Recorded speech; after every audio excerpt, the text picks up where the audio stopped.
Menkefu, village situé à Bangouren, département du Nou. Ici, un coup de tonnerre fait 6 morts sur le carreau. La scène s'est déroulée la nuit dernière aux alentours de 23 h. Au lieu du sinistre, l'on peut encore bien apercevoir les traces et les dégâts causés par la foudre. Le tonnerre à son passage a blessé plusieurs enfants. Ils sont placés sous soins intensifs dans cet hôpital de la place. Ici repose désormais en paix la nommée Zéou Sena, arrachée de vie par cette même catastrophe. Elle est élève en classe de cours moyen deuxième année. Au lieu du sinistre à Menkefu, précisément, c'est la consternation. Membres de la famille, amis et connaissances sont abattus. Hier, c'était comme la magie pour nous. Au moment qu'on nous a appelés, je suis arrivé ici à la maison. Donc, tous les gens qui étaient couchés là-bas, personne n'était pas debout. Donc, c'était comme, je peux dire quoi? Un miracle. Un miracle pour moi. Puis donc, c'est quelque chose que je n'ai jamais vu. Oui. Voisin de la concession où nous sommes. D'accord. Oui. C'est le tonnerre qui a frappé la famille dans un lieu de deuil. Et nous sommes victimes. On a eu 6 enfants couchés. Il y a aussi les blessés. Oui, il y a 6 blessés. Ils sont où? Ils sont à l'hôpital, ils sont dans un centre de santé du quartier. Oui, vraiment, nous sommes profondément touchés. On n'a pas encore vécu des cas comme ça ici dans la famille ni dans le village. Je suis victime d'un seul mort là. Et moi, je suis vraiment dépassé.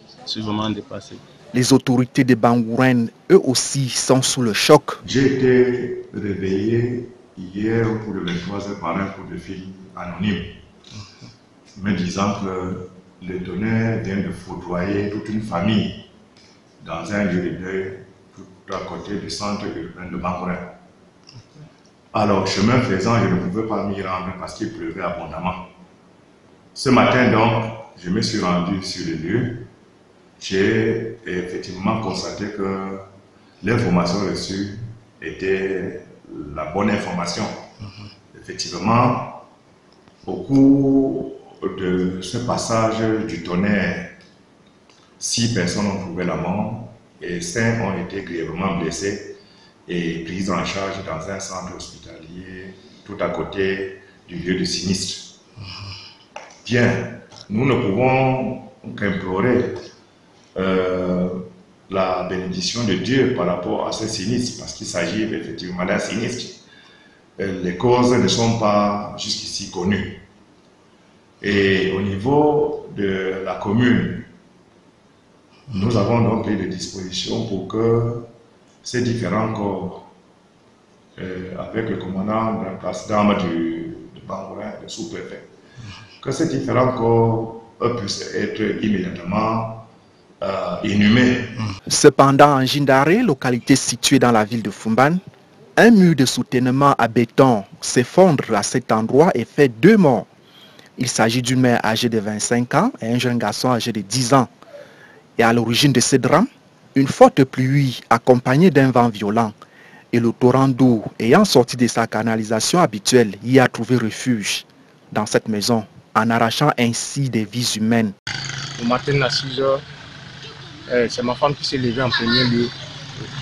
Elle avait constaté qu'avec l'abondance de la pluie, il y a eu inondation jusqu'à l'eau pénétrer dans la maison.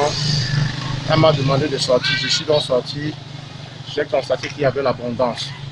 L'eau, ça stagnait partout, de partout un peu de la maison. Quelques minutes plus tard, on a entendu le bruit. C'est elle-même qui est sortie. Constaté que la maison dont la femme à mon petit frère dormait, elle passait une nuit avec ma fille et le fils à ma femme est tombé.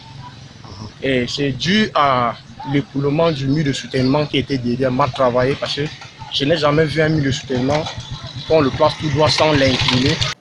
Un bébé de 8 mois présent à ce sinistre a été blessé et accompagné dans un hôpital de la place situé dans la ville de Fumban, y compris une jeune fille âgée de 6 ans. Aux dernières nouvelles, ils sont sortis sains et saufs. Ils se portent plutôt bien. L'enfant à ma femme qui est parti, et la mère et l'enfant à la maman est resté. Et Et ma les- fille en question, ma première fille en question, elle s'appelait Nashma. Elle est sortie rescapée. D'accord, elles sont passées par l'hôpital, c'est ça? Ouais, elles sont passées par l'hôpital. Combien, ceux qui sont passés à l'hôpital sont au nombre de combien? Deux, ils sont deux. Ils sont deux. Le commandant du brigade était là, le sous-préfet était là, même le procureur était là. Selon nos propres constats, le mur effondré en question n'a pas été suffisamment renforcé et la maison détruite quant à elle étant dans un état de délabrement avancé.